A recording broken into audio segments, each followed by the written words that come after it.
Okay, let's see the difference between the anchor tag and link components in Next.js.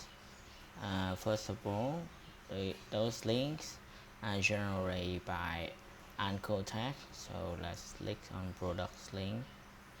You see what happened here? There's a little play. A script has been loaded here, right? And of course it included documents. And let's clear and go back. Okay, it's a home page, so let's clear and go back. And let's click on a link that's created by link component. Let's see what happened here. Oh, did you see? There are only a few things. There no document here. Okay, so you see the response view and the response of the page. Very cool, right? You don't have to load the entire resources. It's only load what it is.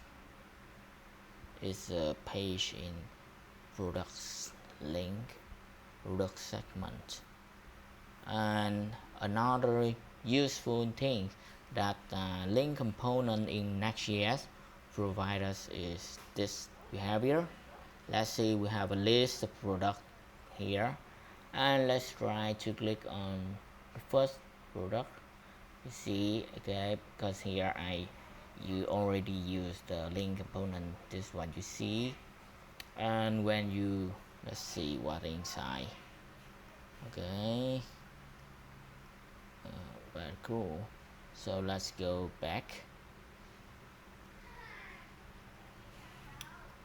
Okay, it's the second. Right, the second product. Let's go back to the list. There's no request, right? Because it's already cached on the client side. Let's click on the first link. Cool. Just one request this time. Second link, there no request. First link, no request. It means your link has been cached. Another 1,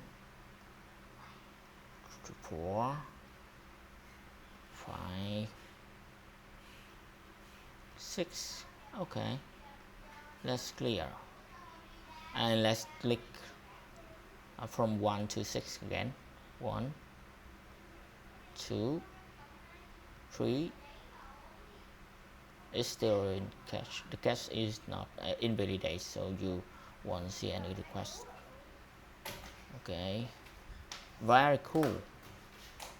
Okay, let's stop here.